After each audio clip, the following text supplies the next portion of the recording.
Hello, this is Angela with Parker's Permaculture. It's a warm, sunny afternoon here in Portland, Oregon, and I am picking some fall gold raspberries and even more mulberries before dinner. I wanted to take a few moments here to talk about a really big frustration that I've been having the last few weeks. So earlier this year, at the very beginning of the year, my eldest kid got hired at the local plant nursery. And one of the perks of working there at the time was you could take plants that were put out by the dumpster. They would be like returns from customers that they can't resell if they have a return. They would be things like a tomato where a branch was broken, or just plants that didn't sell very well, plants that were starting to get a little bit leggy. And employees could go and take those plants and take them home. So unfortunately, what would happen is that there would be far more plants than the employees could take, and a lot of them would just go in the garbage. And neither Ruth nor I could really handle seeing perfectly good plants get thrown into the garbage. For instance, 2 of our eggplants were dumpster eggplants, and they have produced bountiful harvests of eggplant. They were gorgeous looking. I think like the tags were missing or something like that, and so they couldn't sell them. So we also took a couple of flats of kale, and I have never in my life bought starts of brassicas. I only ever start them from seed.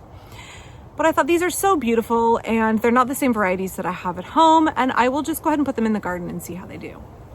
The other thing that we got from the dumpster was we got some squash, some summer squash. Again, something I have never in my life bought a start of. I've only ever started it from seed. But we just couldn't bear to see these things get thrown away. And I thought I can find corners in my garden and tuck them in. I thought this is not a bad idea. This is a good idea. We are making use of a waste resource.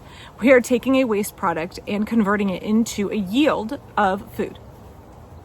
Now, to some degree that has worked out great. The eggplants, as I mentioned. The other things that have worked out great are the tromboncinos that I got. Dang, those have produced amazingly well. And I am letting some become mature so I can save seeds to start next year. Because they're Cucurbita muscata, I don't have any other Cucurbita muscatas growing in my garden. I know that I can save seeds and they will come true from seed. So there's been an extent to which it's worked out really well. Some of the dumpster tomatoes that we got looked kind of perpetually sad and set kind of flimsy crops. They were very scrawny and late getting planted in the ground to begin with. Whatever, it was an experiment. We've gotten some tomatoes off of them. But the kale and the summer squash that I put in, this is my cautionary tale, y'all. I will never do that again. And this is a risk when you get cuttings from somebody, when you buy plant starts from somebody, when you import plants into your garden, there is a risk of importing pests and diseases. I noticed, originating on the one summer squash that we got from the dumpster, I had squash bugs. I have never in 14 years had squash bugs ever in my garden. And I credit that to the fact that I let my poultry free range in the winter and clean up everything. My poultry do a wonderful job of not only eating pests, but also their eggs.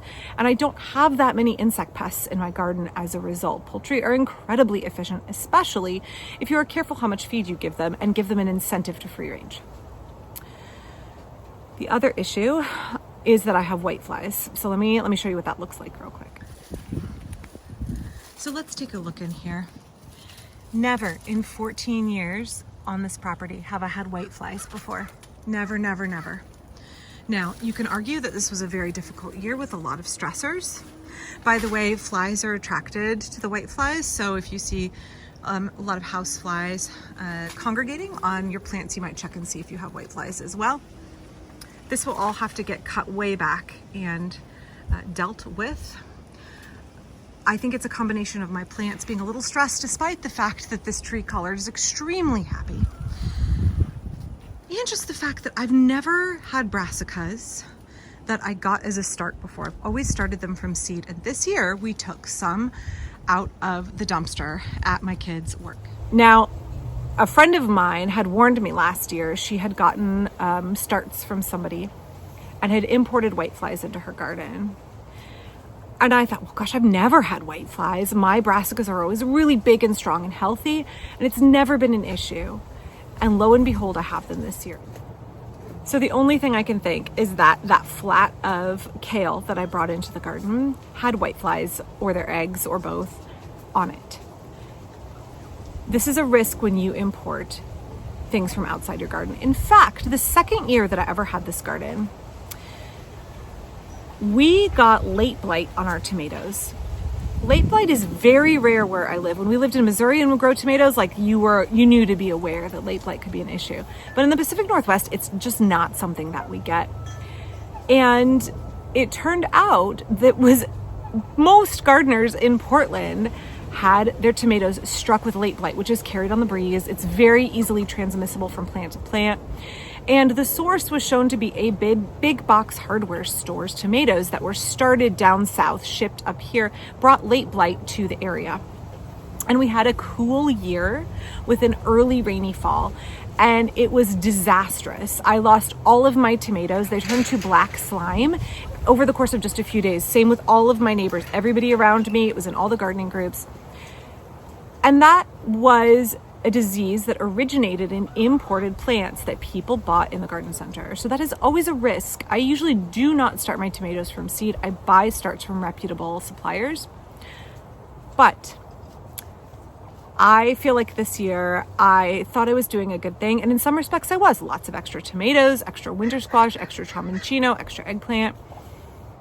That summer squash that I brought in and those kale starts that I brought in, I feel like I imported pests. No, I don't feel. I have good evidence that I imported pests into my garden.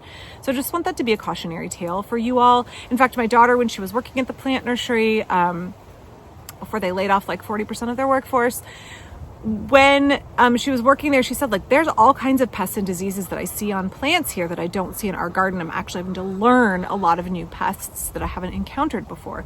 And that is a consequence of having centralized production and distribution where you have the risk of a localized disease being decentralized and spread out to the community through shipping lanes, through distribution centers.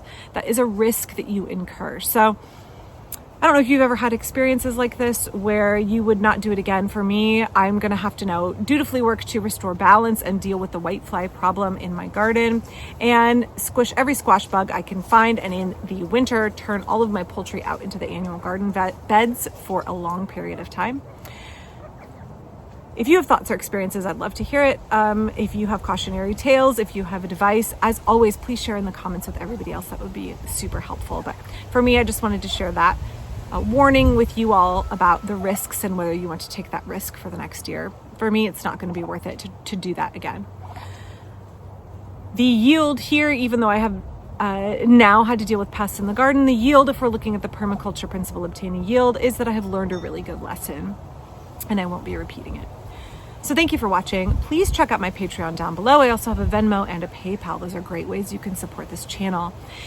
As the season transitions into autumn and into winter, obviously my income tends to go down significantly because folks aren't that interested in gardening. So if you have ideas for content you would like for me to cover in the off season, I would love to have those suggestions. You can either send them to me at parkrosepermaculture@gmail.com or drop them down in the comments. That would be really helpful to know how can I continue to make content for you all that you will find educational and valuable throughout the off season, through those fall and winter months. I'll be back really soon. Thanks.